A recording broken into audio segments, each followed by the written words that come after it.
Hey, what it do? What the business is? It is another week in the books with the On Deck TV show. I am Spike Lou. Man, holla at your boy Animal Brown, Animal underscore Brown, if you're looking for me on social. Absolutely, man. And I am Spike Lou on them same social sites. Holla at your boy AB. How you feeling out there? Feeling good, feeling great. I heard you watched some fantastic movies over the weekend. Some classic movies you reviewed. Listen, y'all go check out the Frames Per Second podcast, man. See if you can catch me snoring on either one of those reviews that we saw. Shout out to the Train to Buran. That's what it's called. Last Train to Busan. Put some respect on the Korean joints. Last Train to Basura, which means trash in Spanish. You can go check that out. Or, man, it's something called, dog. It's like sex, drugs, and mini camps or summer camps or some shit like that. Man, that shit was wild.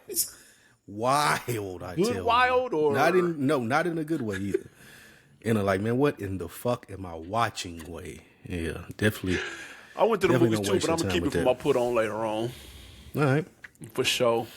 What we got this week? Man, we got an action-packed week, dog. This is a low-key busy weekend for releases. We'll talk about that. Of course, the Versus did go down. Joe and Donell Jones. That seems like it was a month ago. It was only just a couple of days ago.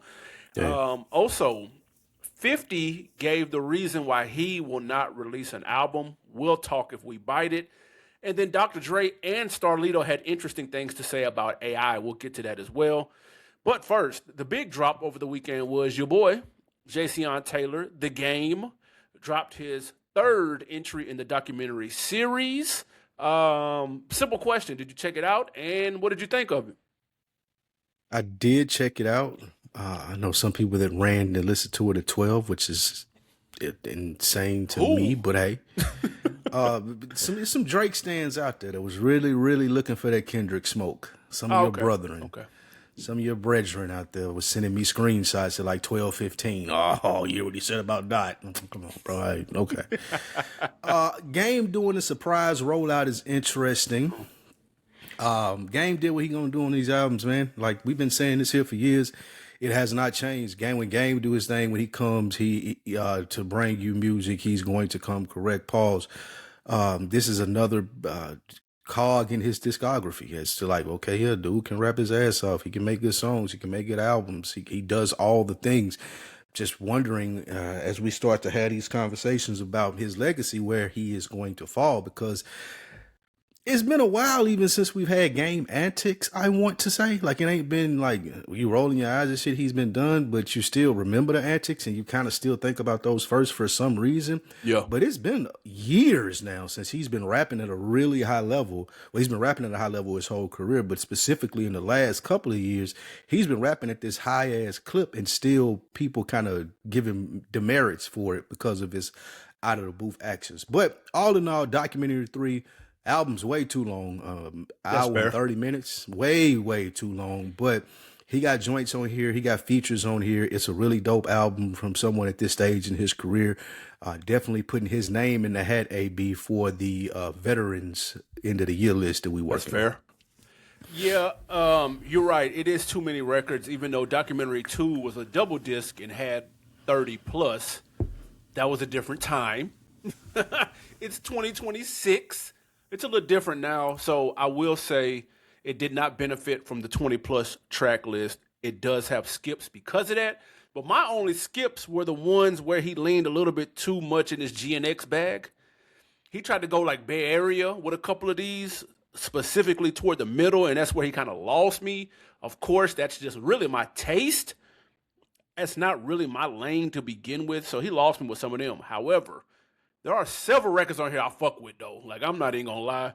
He is still rapping at a high clip. I fuck with the Wayne joint. I like the intro.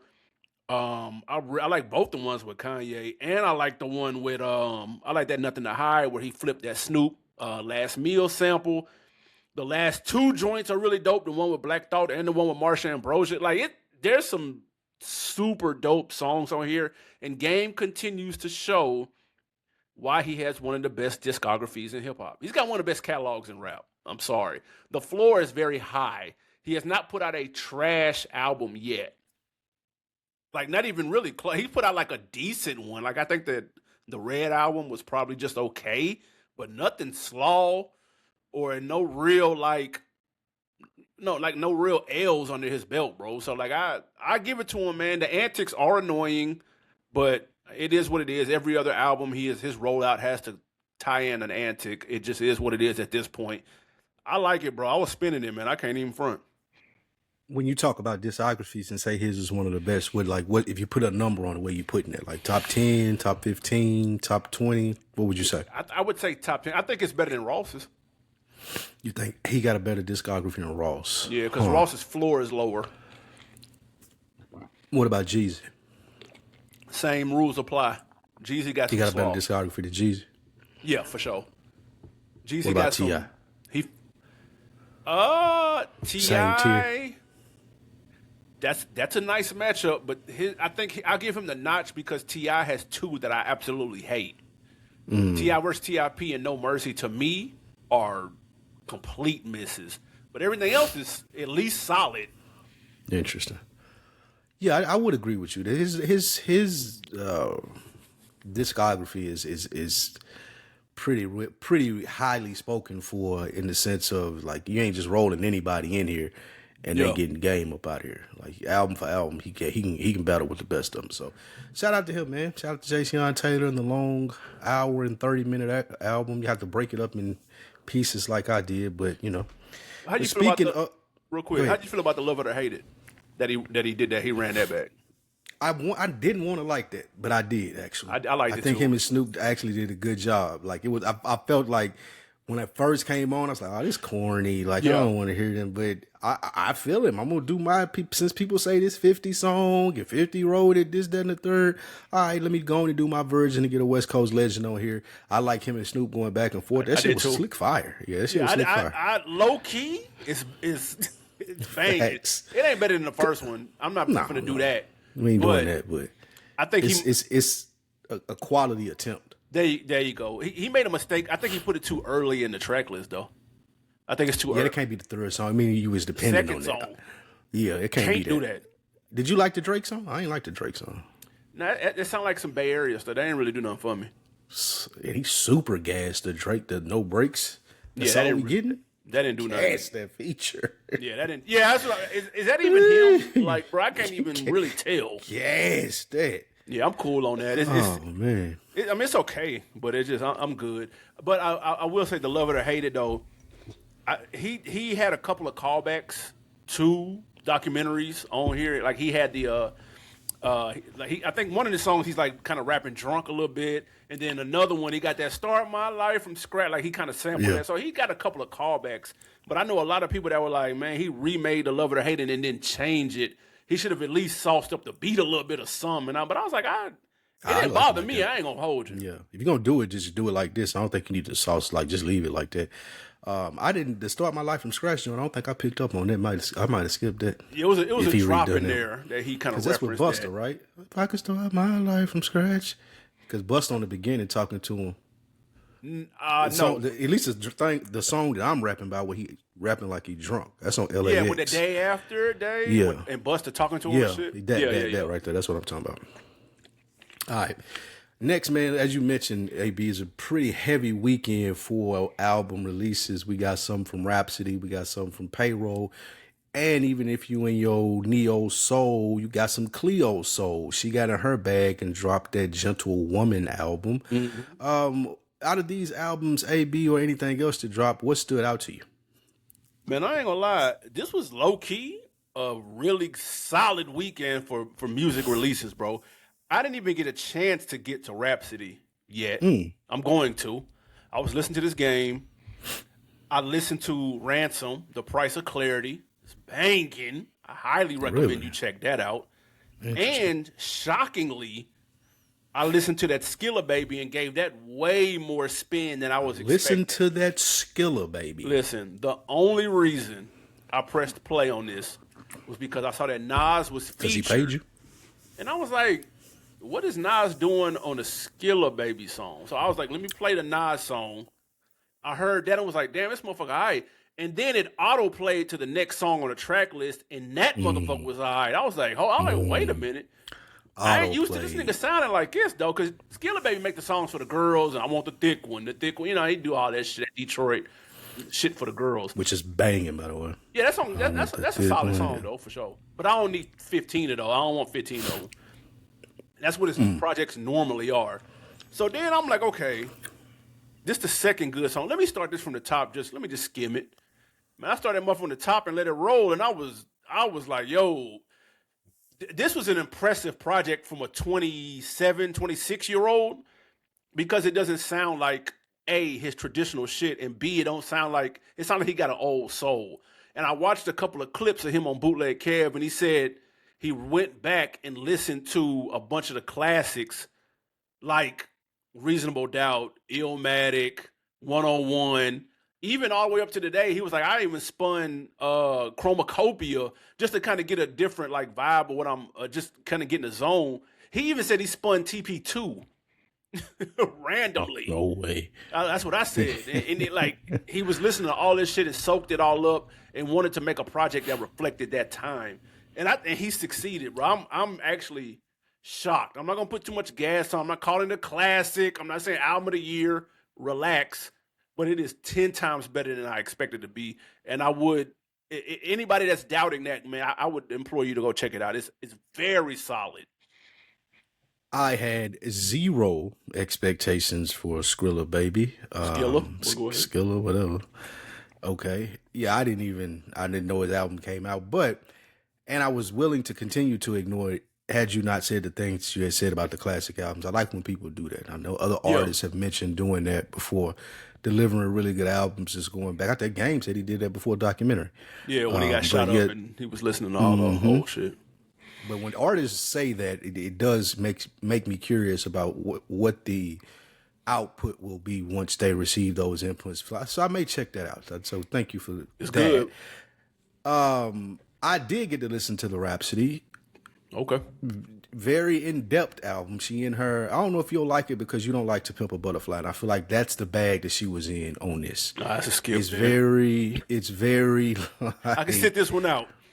I mean, Rapsody do her Rapsody thing on that. She can rap her ass off, but it's very like untraditional. It's not like a straight just rap album. It's very like performative. It's really black.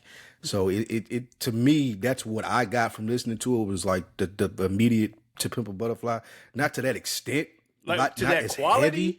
or yeah, because Rapsody's good at what she's doing. Yeah, so like if you. Not in passing. So it's just like one of those, if you're listening to it and you listening to the skits and all of the shit that she's adding to it, then quality, yes. But if you're looking for, okay, what's the next song, and you ain't trying to hear all the talking and shit, then you can be like, man, what is this? Yeah. So it may trip some people up that ain't really listening to it. But yeah, if you're sitting down listening to this, if you're doing something that requires you like to half pay attention, but you can listen to music, go on your walk or your exercise or whatever it may be, put this Rapsody in, you're going to be definitely satisfied with that. I listened to a lot of music this weekend. I usually don't get to everything, but I did get to the Payroll as well. Solid. Banging. Yeah, I fuck with that Payroll. Yeah. Like MOB is the name of it. Yeah, MOB, man. I fuck with this Payroll project, man. Facts. Of course, if you know Payroll, you know what he be on when he be talking. But it's just more of that. And I think, from what my understanding, is he done all his own beats on here. Yeah, that's what I heard. You said, you a Big Jeff said that, but man, I really like this album in the sense of it's just more Payroll of doing what he do. It's one song called Locked In. That's my shit. Number 4. I fuck with that. So yeah, if you fuck with the Detroit scene, the Payroll sound, then this is gonna continue to feed the beast, man. So check that out. I will say real quick though, Payroll is my unofficial accountability partner. He dropped one of these every fourth quarter, right? When it's time to, no pun intended, lock in. We got 3 months for the rest of the year. Niggas got a checklist. We got things we're trying to accomplish. Payroll is talking to you. If that's you, that's what this album is for. You might not even finish it. You might get halfway through and be like, man, let me turn this off and let me get busy. Because that's the type of mode it puts you in. I fuck with it heavy. I say this with respect. It's more of the same. And I mean it in a very good way. Because he just delivers that better than anybody, in my opinion. I'm with you there. It's like for people that are really just don't know, but that you're familiar with, like it's a Detroit version of Larry June. That's a Like great comp. like it's like when they talk, they not really bragging, but I mean, it's bragging. Of course, you rapping, they want to be braggadocious, but it's also like, nah, nigga, the money's out here, the paper out here, like the moves is out here. I'm making the moves, you can make the moves. It comes off more that way when you're listening to a Larry June or a Payroll. So yeah, when you say good motivational music, it's definitely that. So check that Payroll out. And lastly, AB that Cleo Soul. That's My a vibe Lord, right there. Jesus. That's a vibe. Listen to me. I in passing, I was familiar. Yeah, In passing, I was definitely familiar. I was not hip to her game before I hit play on this Gentle Woman. It's straight through, bro. Nigga. Yeah. Good God. Like, it's straight through. This is fire. This shit is fire. I've been listening to this since Friday.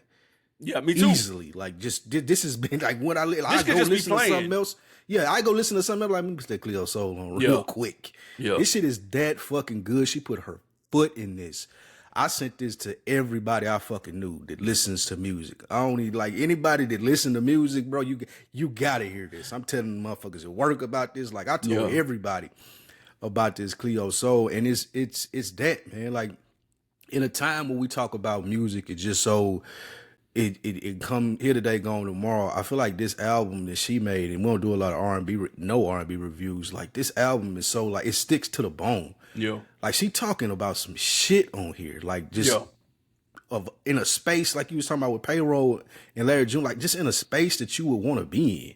Yeah. Like, she's singing shit on here that you want your woman to sing to you. Yeah. If you like that, this is what you want to hear. This is how you want to conduct your business in your life. Like, man, she put her fucking foot in this. It kind of gave me some Sade type vibes. I can see dare that. I say.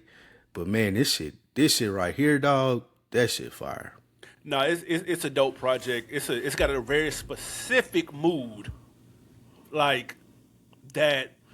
I'm instantly, when I'm thinking, like, I'm trying to wind down, trying to be lo-fi, real chill, this is immediately what's getting played. Like, it's not a candle, like some it's incense. All Yo, of it. I'm fucking with this. You right. I will say, check out that Ransom though. The Price of Clarity. I'll check it out. I'll check it out. Nice. It's a really dope project. It's like 10, 11 songs. It's nothing crazy. Not gonna overstay its welcome. But this was a very solid weekend for music. But and Skilla Baby too. I'm telling you, it's better than you think, for sure. Oh, and real quick, when he was interviewed and he said he went back and listened to shit. He was asked, was there an album that he went back and listened to that kind of caught him off guard? Like, damn, I didn't know it was like that. And he said he went back and listened to DMX's "Dark and Hell Is Hot." He had never heard it, and he was like, damn, I get that. Interesting. He's 26 though. No, it's interesting that that's the one did. Did you see that though? DMX was unique as fuck though. Yeah, and that being his first album and the time. Well, he don't know nothing about the time frame. Right. I could definitely see that, but even with DMX now, that's not being emulated. So yeah, like going and listening to that and being like, this dude was the number one rapper in the world. Yeah, I could definitely see that. I can see a little bit of a culture shock. Next up, man, your boy, my guy too, man, Master P. He had an interview in Forbes, a video interview. It's like a podcast. And he was just giving some tips about kind of what he feels people need to focus on when trying to, boss up, get their shit together. We're going to play the clip. He caught some flack for this. We're going to see if it was warranted. Let's check it out. I think that's the biggest thing for me, trying to get that negative mindset out of our culture, because they still going back to, oh, man, slavery, they did us this. And I'm like, you still hoping on that, man. I never hoped on that. Because I can't change the past, but I can change the future. Master P, entrepreneur. He was holding his sneaker up, too. They look better than the Manyatis. Dude look like Young Buck. That's interview as fuck. The interviewer, that's hilarious. Oh, shit. My question to you, was the backlash that P received warranted? He should have got more. Should have got more backlash. P starts on these these marketing campaigns, these promotion runs, and he started just saying whatever to get the wheels turning, to get the lights on him, because all publicity is good publicity, and all of these things that he's going by, and that old dinosaur-like marketing thing that he's doing that doesn't work anymore, obviously, because we see that none of his products are actually moving like they should be. That being said, he didn't even have to say this, which is what me makes think more that it was on some marketing clickbait type shit. This don't even fit the conversation when he say people come up to him. Nobody's coming up to Master P talking about slavery, bro. I promise you that didn't happen. I promise you people racism, aren't going to Master P and they're not saying, man, I would be in this place if it wasn't for slavery. Replace that with racism, though. To me, that's what he was alluding. But that's what he's. But that's my point too, though. That's what he said. Yeah, that's my point. Fact. Like he's saying that purposely because he's trying to make people catch on to it, because he's seeing how many people caught on to it when Kanye said it. It's nasty. He been doing shit like this for a long time, and as far as just having to look at him in a funny light when he trying to sell shit, it don't work. It don't make sense that he said this. He should get all of this flack plus more, but it's not, because he's doing it in a way that he's trying to sell shoes and people not buying it. People don't care what Master P feels this way about slavery. People care that he is acting dumb enough to go on platforms and say this. I'll go ahead and be the voice of reason. Jesus. Bro, Jesus. I'm having trouble finding what he said exactly was incorrect. Now, whether it had anything to do with the conversation, whether, it was on or off topic, okay, that's one thing, for sure. To be fair, I haven't watched the whole interview. I've only seen the same clip that's been going around. So just taking the context of the clip itself, I am having trouble missing what the issue was of what he said. Because what I've been noticing that people are reacting to it, they've been misquoting him. When I see people react to it, they say, the headline says Master P says we shouldn't talk about slavery or something of that nature. And the words that he used specifically was, I don't harp on them, I move forward. Now, I'm going to take a real quick look on dictionary.com and see what harp means. To harp on something is to dwell on, talk or write about to a tedious and excessive extent. Now, do you, Spike Lou, believe that we should dwell on, talk or write about to a tedious and excessive extent about slavery to get ahead? No, nigga, you don't. And neither do I, and neither does anyone fucking listening. No one believes that because it would be stupid. That's what he said. Now, if you believe that we should dwell on, talk, or write about to a tedious and excessive extent about slavery, then say that, and I am all ears to hear why you think that's a good idea. You're not making the case that you think you are, because the point is that it shouldn't have been said. Oh, well, but that's not what people are reacting to. Yeah, but people are reacting. People react to anything. The point is, in 2026, if you're trying to sell shoes or whatever the fuck you're trying to sell, you're telling your success story about how you made it or the mindset of Master P, and you're trying to get people to duplicate that or whatever it may be that he was trying to get across right there. Again, I promise you, nobody's coming up to him. He don't got a harp on it, AB, because it don't happen. Of course you don't harp on it, because it don't fucking happen. Nobody comes up to Master P with the opportunity that he may provide for them, and they be like, hey, bro, I really want to do this business with you, man, and I would have had all my shit straight, my numbers and shit, but, slavery, bro. Like, slave got us, bro. They got us in slave. Like, ain't nobody doing that. Nobody's saying ain't that. Nobody's doing that to him, so why bring that up? What are you talking about? Let me tell you what people do say. Come tell me this shit. Let me tell you what people do say. Even though, in my opinion, it has lessened in recent years, what people do say, they do put the system as a reason why they can't get ahead. There are several people that still do that. And as system, you can put racism, capitalism, whatever, however you want to put that in whatever folder you want to put that in. People do lean on that. Not many, to be fair, but they do though. And it was worse. They do. Prior, and not so much now. That's my problem with someone like Master P in this stage of his career when he's just trying to sell stuff, because if it was said that way, like you're talking about, if people are blaming the system, he is a prime example of being able to grind your way, work your way, get a luck, however you want to say, happen for him, way out. Like, yeah, nigga, people go through shit. It's hard. It's going to be hard to make it, but people still make it. Look at me. I'm selling shoes. I've sold hundreds of millions in records. I come from the worst projects in the world. I'm not supposed to be here. So yes, I understand that there are problems, trials, tribulations that happen to people.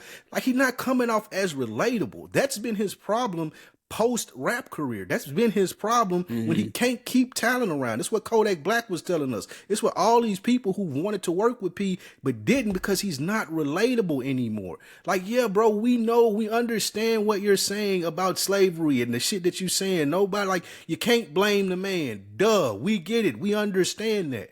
Give us something more tangible than that, though. There is an hour-long interview, though, to be fair. Yeah. I mean, people gonna clip that part. But again, my whole point to it, too, is, like, every time you throw in Bell, my whole point is, he should have never fucking said that nowhere. He knew that. He knew this shit was gonna get clipped. Anytime you go to slavery route, bro, you going, this nuclear. Yeah, no, I feel that. And I will say this, though, because there are people who lean on certain things as the reason why they can't get ahead. And I'm not even, it ain't got to be limited to just slavery or racism. For whatever reason, you've heard, me, everybody listening has heard every excuse in the book. We all know somebody that has used every excuse in the book for why they're not where they want to be, except, the mirror. Everyone's been blamed except the man in the mirror. We know that. To me, I don't know who's come up to P. I don't know what he's heard. But there are circles.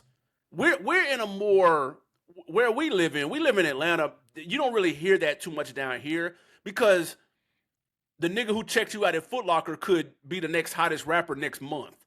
Like, we see anything is possible here. It's happened too many times. We've been hella places where motherfuckers regular as hell one day, and then the next day they on. So the mindset is a little different here. You go to some places where that's not the case. Go to some barbershops in some small ass town or some city that's 20 years behind us, and you're gonna get that rhetoric. AB, am I lying? That's a trope. Just like you say, it is a trope. Bro, I wish it was, those things. But I'm saying those things happen. But just like you say, me and you aren't around those people a lot. Neither is fucking Master P. We don't know that, bro. That's my problem. Again, he doing something wrong if he is. I promise you, Master P is doing something wrong if he hanging around with niggas or is having constant conversations where it comes up that slavery was detrimental and I need help or I can't get to the places I need to be because of slavery. If he's constantly having that conversation, something is wrong. Somewhere in the supply line, there's something wrong. Social media, he doesn't have to physically be in place. That nigga don't even know how to work social media, bro. You seen them shoes? He don't know how to work none of that shit, bro. Ain't none of that. Like, he don't know Twitter and X. He call it X space and like he don't know none of that shit, bro. He don't know what Threads is. Like, he don't know what the TikTok. He call it the TikTok. Like, he don't know none of that. So, what I'm saying, just like you pointed out, we may not be around there. I know that it happens. You're absolutely right. I do get that. But it is also a trope for people who are in his position, who have made it, who come up. They regurgitating conversations that have been had 25, 30 years ago, and they still trying to blame niggas for it. That ain't that's not like, if he outside today, like what you saying, and niggas is complaining to him, that ain't the one that's coming up. I promise you it's not slavery. It's not that. I promise you it's not. It ain't that word specifically, but trust me, it's niggas, it's people blaming shit that's behind, something like that, but I promise you niggas is not quoting slavery. Next up, man. I would hope so. So next we have the verses, like you said, AB. It seemed like a while ago, but everybody was tapped into it. The timelines were going crazy. For sure. Big turnout, it seems, for Donell Jones and Joe Thomas. Yeah. Streets reporting a blowout. I think it was like 18-2 or some shit like that. AB, did you watch? Was it a blowout? What do you think about the performances? Yeah, 18-2 might have been generous. Damn. Listen, Joe brought his eight. He took verse. He pulled up like Jada. Told y'all. He pulled up like Jada, bro. Like, hey, man. I told y'all. I don't know what's going on with Donell and his voice, but you said that too. You was like, there was a clip going around. It's looking a little shaky. Mm-hmm. And you're not lying, because instantly, soon as Donell came out, I was like, bro, where is his honey mint tea at, bro? Like, what are we doing? He doesn't have it anymore. I hate that for him because I'm a huge fan. And I had to just really imagine I'm hearing the CD, bro. Like, I couldn't even really. At first, people thought it was the mic on some technical difference. Like, no, it's him. It's him, bro. It was all night because Joe was up there killing it. Then he brings out 50 Cent, who never pops out for anything, who was very vocal about never doing a verses. Now, we get it. He had some shoes to sell. We know that was a part of it. But point is, he pulled up.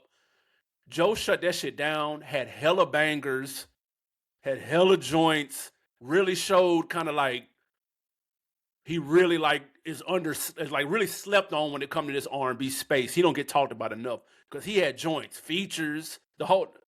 He cooked, bro, and Donell Jones was he was struggling, bro. We got a new versus verb, AB. You got Joe. You got Joe now. You get Jay to Kiss, you can get Joe. Just like we said on here.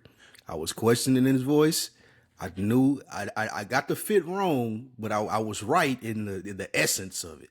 Yeah. Like he didn't come out there with the turtleneck and the brunch boots and the hat on, which I thought he would do. He went all the way. He went all the way head ass with it, with the red 70s R&B Teddy Pendergrass nigga who you talking to suit.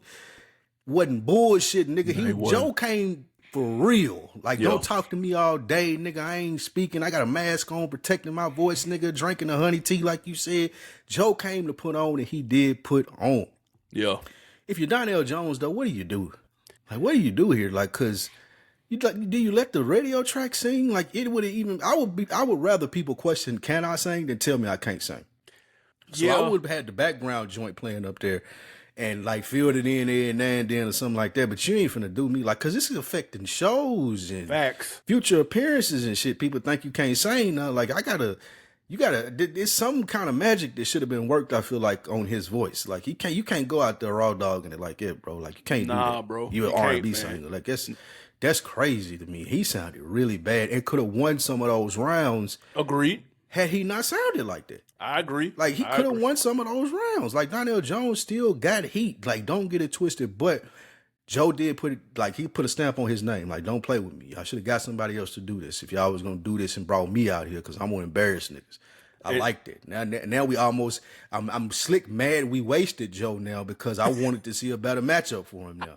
Now I'm like, well, damn. Joe brought the heat so much, like I slick want to see him go against somebody else now. that is gonna be more fair. And he got him at 50, like they gotta be cousins or something we just don't know about. This the only nigga ever in the industry 50 has shown up for.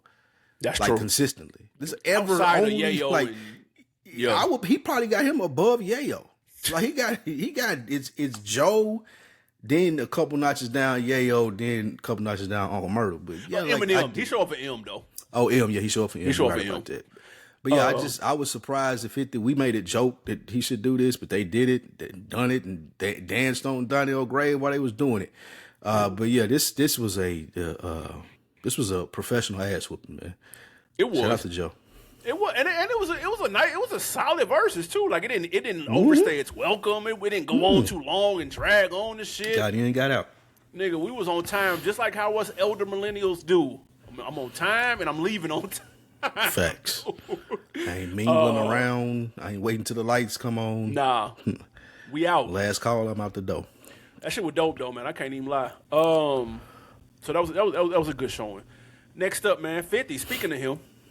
Mm-hmm. He was interviewed on Apple Music after the verses, and he told the reason why he is not ever dropping an album again. He said, quote, because hip-hop is connected to youth culture, you're not supposed to be the hottest rapper at 60, end quote. Do you agree or disagree?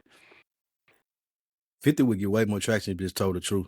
Like, people would like him more if he kept it real, as authentic that he did about his music, as he does about other things. If somebody asked him this, he'd be like, man, ain't nobody trying to hear me rap. That's what he should say. It would be funnier. It would be more truthful. It would lean into the fact that I'm a mogul and I do TV now.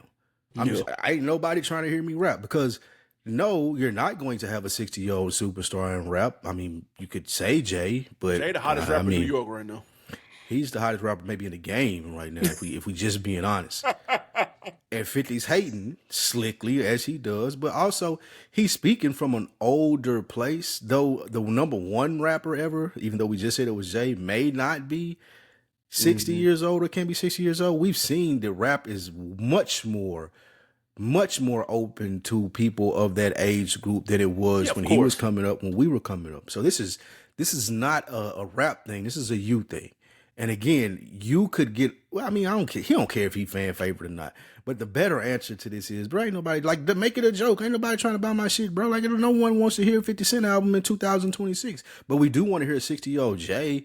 We'll still listen to Nas. Like, probably Eminem could get people to listen to his album. If Dr. Dre said he was working on an album, people would care and they would listen to it. And all of those people are older than he is. It's just people don't want to hear his music. And that's fine because you went on to do successful TV, bro. Take the L. It's over with. Yo, listen, man. This was a shot at Jay, like you said. That's been the conversation of nobody else can do 3 nights at Yankee Stadium. And, you know, Yayo came to the rescue and was like, no, 50 can. And everybody was like, get the fuck out of here. No, we can't. Bro, no one wants to hear him at 60 because his music has not aged with him. People are anticipating a Jay album. People are looking forward to hoping we get new Jay music this year. That's a thing, dog. I was just up there with 60,000 other motherfuckers that can't wait to hear a new Jay project. Like, on one night. So, no, bro, like, nice try. He tried it. And he tried to be, like, serious, like niggas was gonna bite. But it's that level of delusion that he has, that Uncle Murder had. It's on spread to Uncle Murder and Yayo.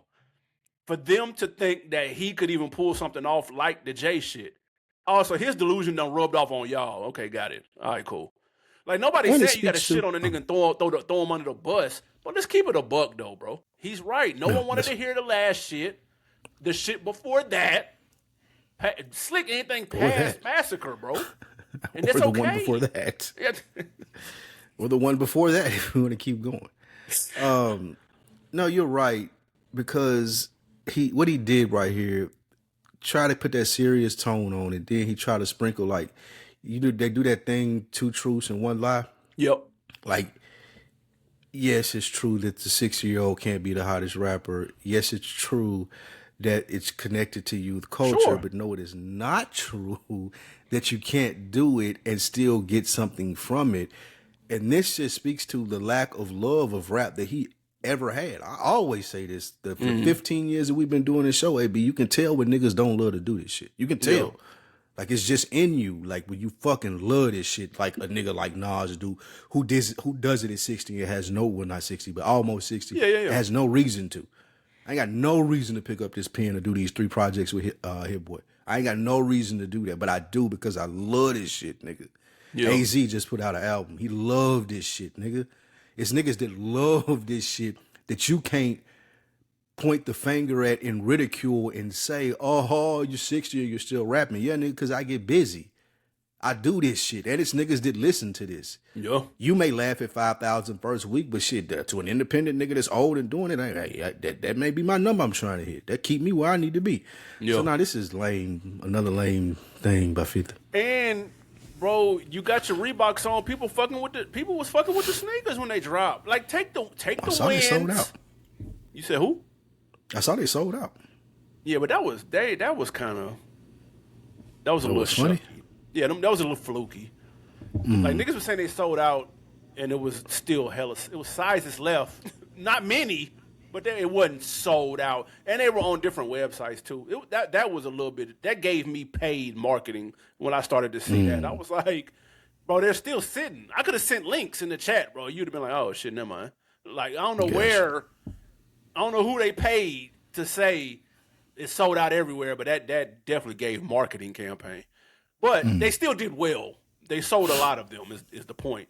Take that W, bro, and cook with it. Like, that's fine. Like, you got your new movie on Stars or whatever the fuck you got going on. But music-wise, be like, bro, I'm past that, bro. Don't nobody want to hear me rap no more. They want to see me make these movies and TV shows. And they be like, oh, well, yeah. And make shoes. Make money off shit that came out 20 years ago, bro. That's smart. Like, I ain't mad at that. But don't try to play us like we stupid, though. Like, he try to spit game and like he dropped a jewel. Like, I'm telling y'all something, man. Yeah, 60 bro, years, come shut up, on, bro. No. We watching it, dude. That's your man's, too. No. Next, before we get to these wins and these losses, AB, Dr. Dre is doing the trendy thing now that rappers and producers seem to be doing, and say he is embracing AI in his music. What say you about that? Yeah, he said that the only people who see AI as a threat are those who have trouble creating. Jimmy Iovine also, co-signed the statement. I always think this is interesting when people of that caliber and have that much access to shit that probably won't hit our radar for the 5-10 years. I always am curious of what they have up their sleeve, because they wouldn't be saying this if they didn't have something brewing in the cut. It's just what is brewing in the cut. Like that's the thing that I'm always interested in. Dr. Dre doesn't make music anymore, bro. So I know he dropped the joint with Marsha Ambrosius 2-3 years, whatever. But Detox isn't coming. Hang it up. The one he did with Snoop, he probably should have used AI on that. That Missionary was supremely mid. I just wonder, is this similar to Auto-Tune? Like in terms of how people were so anti-Auto-Tune when it came out, only for Wayne, the biggest rapper, the hottest rapper at the time, leaning into it. Kanye, the hottest rapper at the time, leaning into it. And now everybody's like, well, I mean, shit, actually, this 808's kind of banging. Like, will it be a situation like that? Like the right person just needs to get their hand on it and you get a true, okay, they're using it like that. Oh, that's not bad. Like, are we going to have that moment? I feel like that is coming. I don't know who is going to be responsible for it. I don't think it's going to be Dre. But someone's going to come along and be like, oh, they were using it like that. Oh, okay, well, now that's kind of dope. Like, but I don't know who, though. But that's what it feels like. What says you? I, too, wonder what the play is when Dre comes out and says he's embracing AI in his music, because what music? What are you talking about, that's bro? First off. Yeah, first, let's start with that. What music are you talking about? What are you, like, I don't know that you're working on anything. I don't believe it if you say you are. But where I wonder, too, AB, in the difference from Auto-Tune, to your point, is the people that come out and say this, or him specifically, I feel like it's an investment thing. I feel like that he's having conversations, like you said, it's privy to stuff that we not. One, I think, is information. And I think he's having conversations with people who are talking about his money and how to make more of it and where to put it in an upcoming future, being that he has reached such an elite status in hip hop. And they tell him, hey, out of the next thing, bro. You better jump on now and get behind it where people got it documented that you behind it. So when these companies start ringing and they have these different music AI apps and these different things you can use it for, they use some shit by Dre, just like Beats by Dre for headphones. So I think it's more like the headphone play where Dre gonna be behind some AI. He gonna be named partner with some AI that helps enhance some type of music, even on a bigger scale than Auto-Tune would have. I think when they speak to AI, that's what they're speaking of. Because when he's talking about being creative and you having a problem with it, if you have a problem with being creative, that it sounds kind of out of touch. It sounds kind of like not the same thing to me. I don't even know how you correlate those two. I'd love for him to say more about that. But yeah, I feel like this is an investment play. This is you being one of the voices that's softening the what people think AI is, less scared of it, make it more normal. Oh, Timberland is using it. Oh, Dr. Dre is using it. Oh, whoever named super producer here is using it. Now, when these programs with AI start to come out, they start putting their names on it and they start tying themselves with it. Had the big check with it that way. See, I think that what he is saying and what a lot of people, because AI is still relatively new, and I know when people think AI and music, they automatically think, oh, it's writing for you. It came up with your verse. It came up with this. It came up with that. And I think when I'm speculating like a motherfucker. But it seems like he's saying that, man, this shit is way deeper than that. That's like a simple way of looking at it. Oh, you can't come up with a verse, so you think you need AI. Or you can't come up with a verse, so you think. I believe it's something deeper than that. And he did have a quote. He said, "You sound like the person who would have been against the drum machine when it came out. It's a tool for creativity, and some people are afraid of learning new things." Now, to be fair, when the beat machine and all that shit came out, people definitely were against it because that's no more live instrumentation. And now, where would we be in hip hop without a beat machine? Like, that's auto-tune cleans before T-Pain made it to where we know it to be. It was used to clean up vocals and put them in pitch and tone. Like, nigga, motherfucking J-Lo made a whole career off of Facts. fixing her voice. You know what I'm saying? Like, you cannot be the best vocalist. Did people really give a fuck when they song come on? Like, do you really care that it pitched somebody else's voice? Like that, like that's the thing. Is there a world? I'm more curious. Is there a world where the use case is like, oh, okay, well, that's not that deep, and we're only fighting back against it because we only know of one way to use it right now because it's so new. Like that's what I don't know. I'm curious. Remember Beanie Siegel said he was going to use it to. He did it. Yeah, to fix his voice or whatever like that. Mm-hmm. I know people are like, okay, that's kind of dope. Why? Yeah. Maybe it's more something like that, bro. I don't know. I'm shooting him bail, but I don't know. Yeah, it could be. Like I'm not condemning him for saying that he gonna use it. I just don't believe him when he say in his music. I think that it's more so a blanket statement, just to get people more comfortable with it. But I do think he's working with it in some type of way, and it probably will be that way. Like you said, oh shit, we didn't even think about that. Yeah, I didn't know it could do that. Like, right? You know exactly. What I mean? I don't know. Dr. Dre did in 2006. You know. Yeah, in 2026, excuse me. And listen, we found out in 2030. Whatever company he tied to, I'm finna find the stock ticker, nigga. I'm finna call.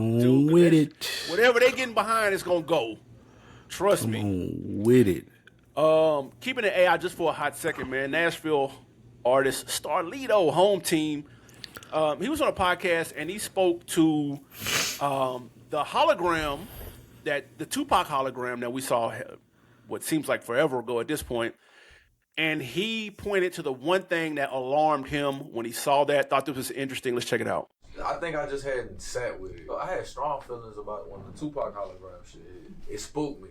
Because I was like, damn, live performance is the last income stream in music that hasn't been compromised. You could bootleg, you could manufacture everything, but the experience of a live show, you need me there for a Starlito show. And the Tupac shit, I was like, I mean, it's Tupac, so I was like, oh yeah, ain't nothing but a gangster party. But I'm like, nah, you're gonna start killing niggas. And also because you can have the hologram show everywhere at once. You can have the hologram show like the movies. Y'all leave and then you can come in and see this. But I'm like, I've long said artists is worth more dead than alive, but this is another tool to make that so. Thought this was an interesting comment. What says you? Artists are worth more dead than alive is an interesting statement. People have said that before. Definitely, I was going to say definitely a true one. When you talk about after artists are deceased, their catalog sales, we just seen it with Nip, we've seen it with Pac for years. But it was one thing that Star said there that I think will offset the live show aspect of it, and that's like they'll look at the comparison of having to be in the different cities every other night versus what he said about the movie thing, and I can stream this shit. It'll come out as a hologram in 6 different cities at the same time. At the same time, I'm getting 6 different paychecks for one night. So not only am I in Birmingham, but I'm in Memphis and I'm in Nashville and I'm in Atlanta and I'm in Orlando and I'm in Miami and I got the doors for all of those too. Like, I think that's the thing that they are going to appreciate, artists will appreciate. And also, in my opinion, that now also, if you can do that, you drive up the value of a live show. Now people can be like, oh, I'm used to seeing the holograms. I done did 4 or 5 hologram shows this week or whatever it may be. Such and such said he popping out. He coming for real. Price of the ticket on that show go up. I don't think it's necessarily such a bad thing as Lito thinks it is, because just like we were talking about with Dre, people are going to figure out the smartest way to use the technology, and then we're going to be like, oh, yeah, you can do that. And then people are going to be happy about it. So I think streaming your hologram in 10 different cities on one night and getting 10 different checks, though it may not be as much in one city, you may not get as much per show, but you can combine it and it get much per night, then, I mean, you got a pretty good way that you can go with it. Man, here's the problem with that. Most instances, the artist is not the person who owns that shit. They don't have the tech company that owns the hologram. It's going to be a big conglomerate like an Apple Music or Spotify, and you're going to get 0.0003 cent per performance. The same way the streaming sites have taken over. And now you get pennies on the, not even pennies on the dollar, you get a fraction of a penny on the dollar for your stream. But that's because the artist and the little man, air quote, they don't own the industry. They don't have that. It's the Apples, it's the big Microsofts. They're the big giants are the ones that are able to do things like that. And then the artists themselves get the crumbs from it while they eat immensely off of somebody else's shit. And so from an artist standpoint, I thought this was a very unique take, because I have never heard anyone reference the hologram from this perspective. And of course, why would we do that? Because we're not artists. So I'm at the crib like, oh, just like he was, oh, ain't nothing but a guy. I'm like, oh shit, this shit dope. He's dead. This is cool. I never got to see him live, But then an artist is like, yeah, but like, I'm here though. What happens when they do this for me or do this to me? Because I'm not going to be included in the board meeting. I promise you. Niggas going to sign deals, and it's going to be in there that that Universal owns the right to your hologram, bro. And you're going to get $1 or some bullshit percentage off the hologram show. And they're going to run it up. You say who? But do you feel like that's wrong? Like, yeah. Because like he said, the live show is the last thing that hasn't been touched. Right. So now everything has been touched. It's like, man, bro, come the fuck on. But I see what you're saying about the technology to do so. Probably only certain venues would be able to do that. But there is no leverage that the label would hold to get an artist to sign over their rights for this. Like, they already are saying, like, it's already a licensing thing with AI, so they can't just do it. They're not going to be able to do that and get the artist out of it. You have to sign over your licenses and right to do that. And I feel like if you give up your leverage and sign over for pennies on the dollar, that's on you at this point, because you've seen what streaming is. You see what those things are doing to the industry. If you take pennies on the dollar for your name and likeness to be hologrammed, why did you do that? You didn't have to do that. Like, because like you said, like, I think my main premise in this is the same thing that you or Lito was saying, is that the live show is still going to be king. However, yeah, even with this, like, it's still going to be, it's going to be even more so, like I said originally, because now if you have these different options where sometimes it's the hologram, sometimes it's the live show, if you get in the live show, you paying more money for that. So the live show is still going to remain king. There is no point where an artist would be like, you know what, I'm going to sign over my hologram licensing for pennies, because there's just no reason for them to do that. But people did that for streaming, bro. Well, they did that so they could be in front of more faces, right? But my point is, everybody got Spotify. They didn't want to do that, though. Before that, you could download the album for $12. But they the companies undercut that shit. Yeah, but then people stopped buying albums, right? Like, and everybody was going to get their albums on Spotify. So if you're the artist, you lose your leverage because everybody's over here buying this thing and you still putting out albums. So you got to go to Spotify. My point is, if you're doing this as like the live show and you're saying the tech and the industry and the record labels have the tech to do this, they still don't have the leverage. In this case, the artists still have the leverage because the live show is still king. So this could work because the only way that you're giving away leverage is if you sign over your likeness for those pennies. But when they come in the door and be like, hey, Lito, you want to sign this deal? Like, we can put your hologram up in Vegas, Miami, LA on the same nights and we're going to pay you pennies on the dollar versus what you could be when you go there. He going to be like, no, I'm just going to hit the show dates. You know what I'm saying? Like, he ain't never going to lose his leverage with that. But the thing is, there are going to be artists that do it. I agree. And then people are going to see it's cool and it'll build up, but the bigger artists will still have the leverage because people still want to see them in person. It's a slippery slope, is all I'm saying. Yeah, it's a slippery slope, most definitely. Like, I mean, of course, with all technology, yeah, it's a slippery slope. I'm not saying that either one of y'all are wrong. Yeah. But I do see where, like, this is one of those forks in the road in the industry where what he's saying is definitely true, but you don't got to sign away your life at this point because all the information that we have and what we learned from the past.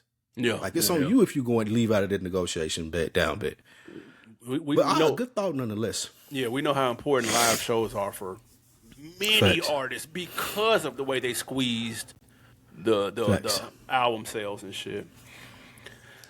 All right, man. Before we get to these wins and the losses, Power 105 Radio says now, AB, it's more a trendy thing to do when you're putting Andre 3000 or Black Thought in your top 5. Is this a true or a false effect? Yeah, this was interesting, man. Rhapsody was in an interview when she gave her top 5, and the host went in full debate mode. Because she said Andre 3000, and he was like, man, come on, fam.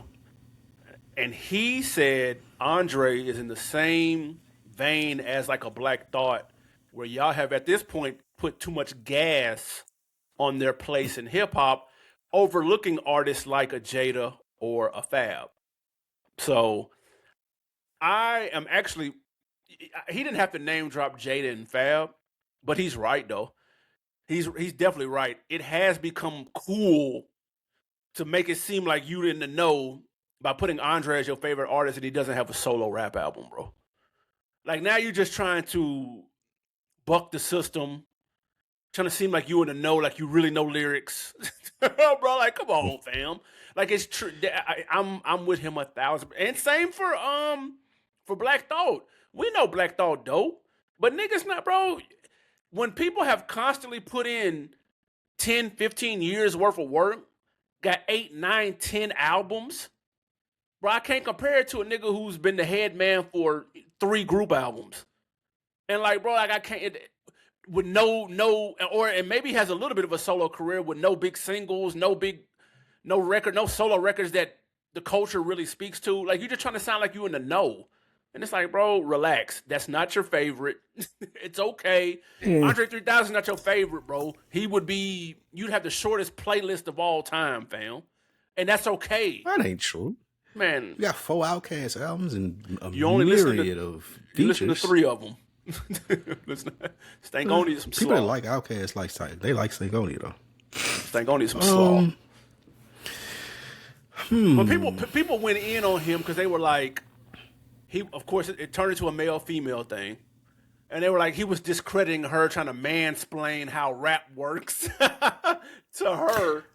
I think it's something there though, because I don't think he would have did that. It's not. But he wouldn't have did that to no man.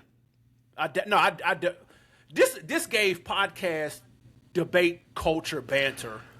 That's all I'm saying. Yeah, but just so okay, there's a reason that I said that, because I don't think that he would have did it to a man, because when you do question the fact that Black Thought and Andre 3K are on people's list, I would have to hear the rest of the list.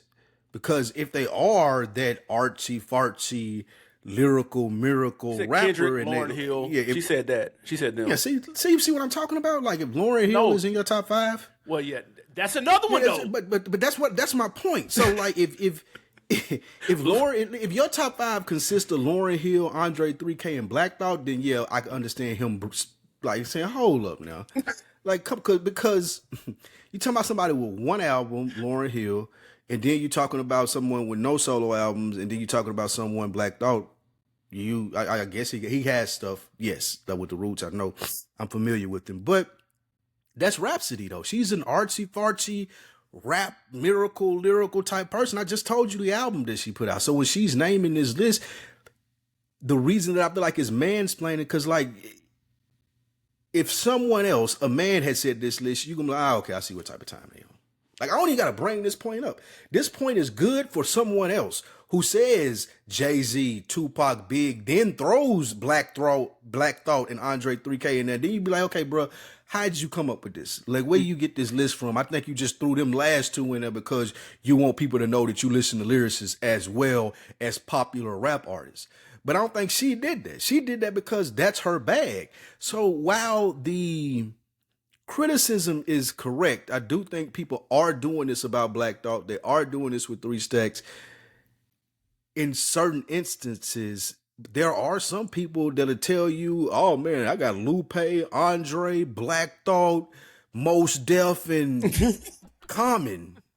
And you like, okay, all right, I guess that's cool. Like, you know what I'm saying? If that's what you're looking for when you talking about top 5 rappers, Listen, at least you consistent. I could see where people are doing it and not trying to be trendy, and it's really a thing to them because lyrics mean a lot to a lot of people.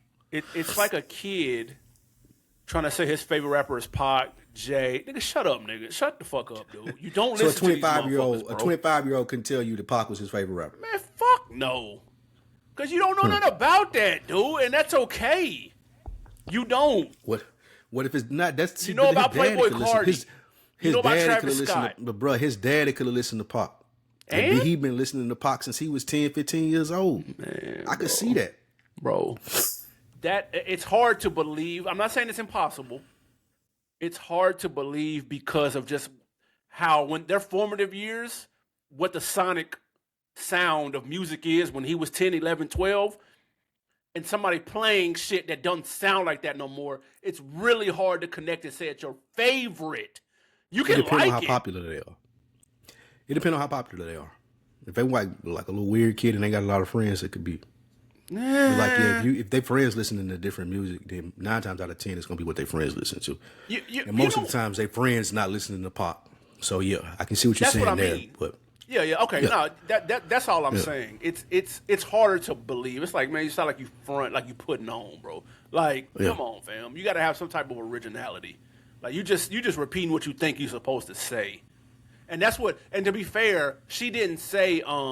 She did have Andre, but she didn't have Black Thought. He was just using that as an example of like, I'm putting him in the same category as a Black Thought.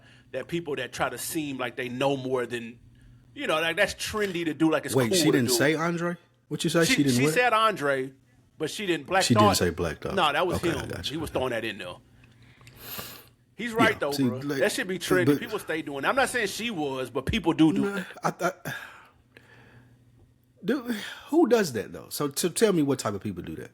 I don't know. We hear all the time people got Andre in their top 5, and every time somebody Andre- said that, people go, but he ain't got no catalog. This isn't a new concept that dude said, bro. I promise. It's not a new concept, but I mean, I don't think that any time that Andre is named in the top 5 is not clout chasing, though. I don't think it's trendy. I think that some people genuinely believe, based off the body of work that he has with the features, like the immaculate features that he has, and he was arguably a part of the best hip hop group ever. It ain't crazy to say that he the best rapper, bro, or on your top 5 list. That's not crazy. It's a stretch. There's a lot It's of not people that put crazy in to a whole say. lot more work. Yeah, but when you're talking about the actual art of like when a nigga got to get in the booth and put words to pad, and they got to come out and people got to relate to it, and you got to do the stank face. Yeah, like Andre, one of the few niggas in the world that can do it like he do it. Yeah. So yeah, like it depends. But I do, before we get to this, because I forgot to bring this up. Okay. The other kind of trendy, kind of not to this topic, but AB, there are 4 rappers. I'm working on this list. Okay. Before I came up with off the top of my head. There are 4 rappers that just can't be your favorite rappers. Sorry. If any one of these people are your favorite rappers, I discredit your opinion on hip hop. Are they popular rappers? Like, You gonna hit it? I'm gonna give you the list. okay. Game, which just made me think of this. A nigga can't be like Game, my favorite rapper. What if they from his hood though? They have to be from his neighborhood, Okay, all right. his All right. block. Like think about that. How many niggas have been like, man, Game, my favorite rapper, Slick, bro? No, Like, no one has that ever would be said insane. that. But I just said he had a top 10 discography though. That's fine. Okay. All of that is fine, but him being your favorite rapper is different. Okay. Low hanging fruit, Ludacris. That's you're just hating. Nobody gonna say that. Have you ever met a nigga that said Ludacris was his favorite rapper? That's. I'm dead serious. You got Ludacris fucked up though. He need to be took outside like Old Yeller. He need the Old Yeller, but I know who else you gonna say too. Who were the other two? You gonna say Busta Rhymes?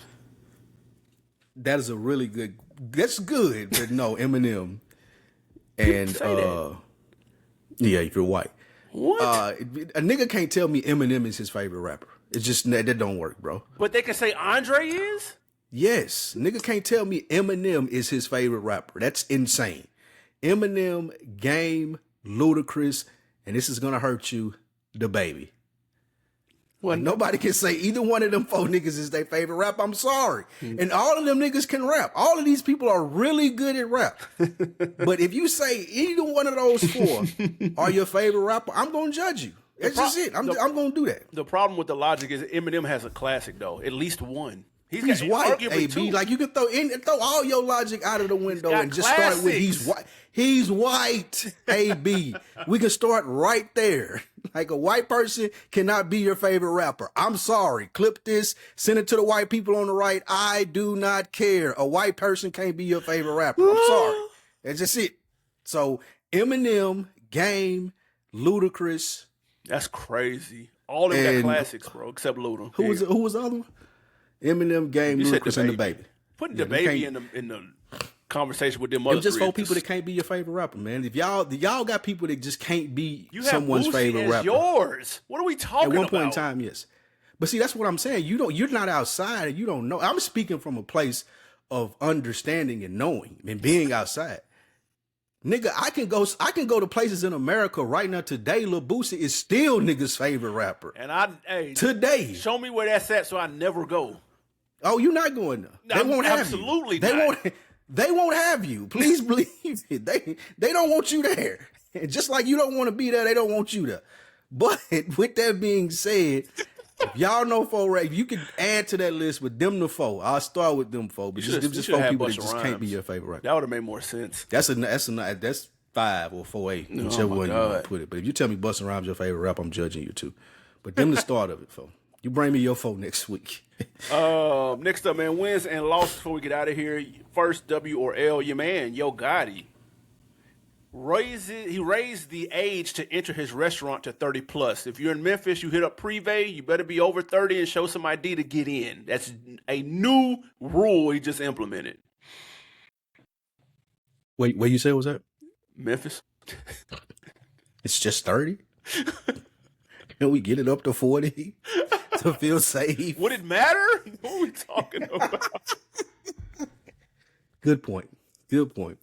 Yeah, I mean, this is a W, man. However, you got to keep it safe in there, Gotti. We know how Memphis is, bro. So yeah, this is a W. I don't care. I'm old enough, so it don't matter to me. I don't care how the young niggas feel. I'm sorry, you can't get in here. Nah, he just limited his customer base. So guess what them prices gonna do? Nigga, they should have been that anyway. At a steakhouse, I'm busting your head. Like if I put steakhouse on anything, I'm busting your head. Like the thought process. Like when you go out to dinner, and somebody like you want to go to a steakhouse, you spending $200 to $300 at least. Yeah, for sure. Like steakhouse, yeah. So. Next up, man, XXL drops a documentary on the impact of the 2016 freshman class. It's a win or loss. It's a W that they did it, and L that they ain't pumping it. Until you and I did the show notes, I didn't see or know anything about this. Who were some of the faces on that class? Because I know it's an iconic class, right? 21 Savage, Anderson .Paak, Kodak Black, G Herbo, Yachty, Uzi Vert, Lil Dicky, Dave East, Denzel Curry, Lil Dicky, G Herbo. Yeah, that seems like it's a solid class. Yeah. Yeah, you could have stopped it. But yeah, I would. Ruined it. Ruined it. I will.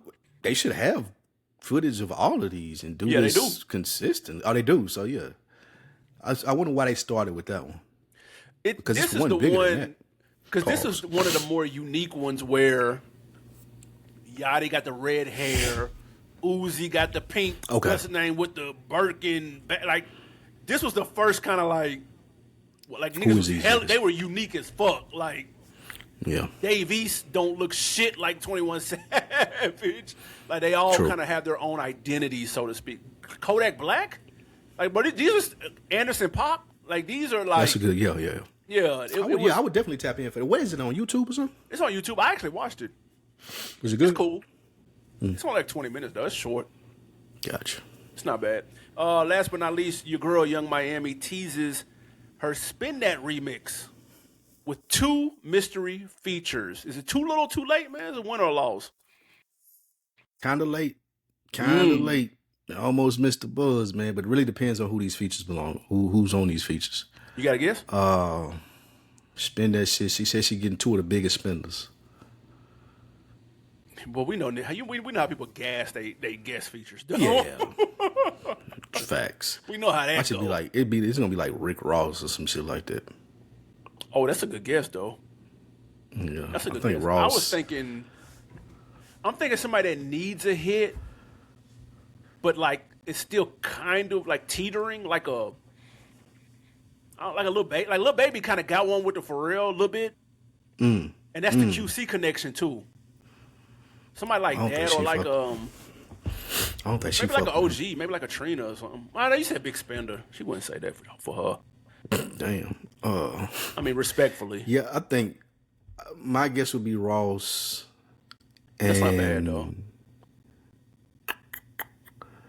I don't know who the second person would be. I don't know. What if it's a puff? What if it's some puff vocals? That'd be hard. A lost puff verse. She'll shake it with the puff. Hey, she got the puff vocals like Ross had. Got him on there talking that shit. That'll shake life with that, buddy. Sheesh. I don't know who else it could be, man. Snoop? Yeah, I'm just Somebody Ross. like that? I don't know. Nah, Man. I think it's Ross and I'm thinking of one of the female artists. Oh, you think it's gonna be a She's lady? still cool. Yeah, that she's still cool with. I don't know I don't know the politics over there Who in knows? female rap land right now. So Y'all let us know, man. What's knows our who best cool guess? The 2 features on Spin That. On Decker of the Week, man, we're going to Spotify. Shout out to Big Q for Mayor. He said, y'all got to check out Dark Winds on Netflix. You fuck with that? no, we don't. I watched It the ain't- first 2 episodes. It wasn't hit on nothing? I ain't gonna lie. One of the actors just took me out of like the sheriff. He was some Okay. slaw. I ain't But I familiar. mean, it's aliens and farm. It's like when Yellowstone came out, they was trying to be big off that. But I never went back to it. I heard it got good though, but what I seen was not. Shout out to Benji. How do y'all feel about a Kanye versus Swizz, but beats only? What's the pool? Other than 20 Swiss getting 20. blew out on his own. Swiss getting blew out on his own platform. Like, what we doing? Why would Swiss sign up for that shit? Niggas going on hell. Niggas sign up to go on hell date. Like, no, nigga, get that shit out of here. Fuck. Nigga, thought the answer was gonna change. It was beats only, nigga. No, get out of here. Shut that shit down immediately. Oh, shit. Hey, man. Salute to Cold Chiller, man. I'm hyped for the Snowfall spinoff, but then Shout out to again, Cold I'm from Chiller. Cali. Spike Lee was definitely watching it first night, so frames per second can cover it that week. Y'all most definitely cover that. Don't hold your breath, Cold Chillin'. Don't hold And your that shit breath gonna on be that. fire. review, You're gonna bro. be like, I knew it all along. I'm not gonna watch it, so I wouldn't know. till Oh, my it God. builds up. On deck, I mean, what you got to put me on, man? My put on is we talked about it earlier, man. That Cleo Soul and the Payroll. Like mine was gonna be music this week, even though it's a shit ton of good TV out, man. It really don't even make no sense. But yeah, it's been going TV too long, so I'm gonna go with Payroll and Cleo Soul. I got 2. I am going to the movies. I saw Tony, the Anthony Bourdain biopic. What's that? It was it was really good, bro. 8.5, bro. It was strong. I might fuck with that. It was good. I would suggest that clearly because I'm putting you on it, but definitely check it out, man. It's pretty dope. I don't really know too much about him though. I just was Did you bored watch with the the show? AMC pass. Nah, I never watched it. I fucked with the show. Didn't make you want to watch it? It made me want to read up on him for sure. It did. I might tap into one of them. Do you like cooking? When he travel and do the cooking Yeah, shit? I was gonna say, do you fuck with the cooking shows? Some of them. Yeah. He did it like his is fire. Just how he did it. Like he would go to like the most random places, bro, and be putting you on food and just like he told a story behind it too. Like he would do a little narration joint, like a documentary. Yeah. He bodied that shit. It's on Food Network or some shit. Nah, they not streaming there. They might be streaming on HBO.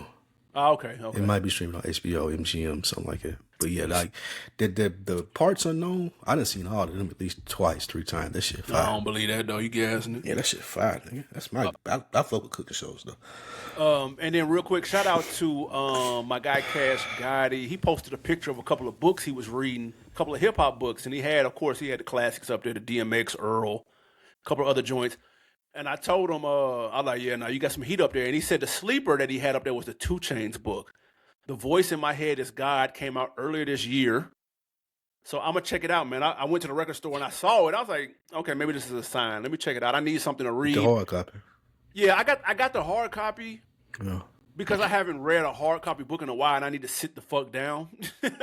And I bought focus. the Audible. He reading it and it was like, That's another thing. I can't do it. Yeah. We got to stop doing. Hey, y'all, whoever's listening to this, stop reading your own fucking books, bro. Please. Hire a professional fucking reader. I get the thought process. They think they rappers, they can do it. They do this anyway, but it takes away from it. I promise you it do. You want to tell your story in your own voice. You think we want to hear it. I get it. We don't. We don't. I need a professional voice actor to read the shit, dude. I don't give a fuck who they are. It makes the book so much better. But so much better. But y'all check that book out because I did finish the first couple of chapters and they were good. Okay. Yeah, I'm going to read it, man. I'll report back. Anything else before we get out of here, man? That's it, man. We virtual this week. Be back next week, I guess, back in studio. Yes, sir. I would appreciate y'all tapping in. We out. Peace. Yes, sir.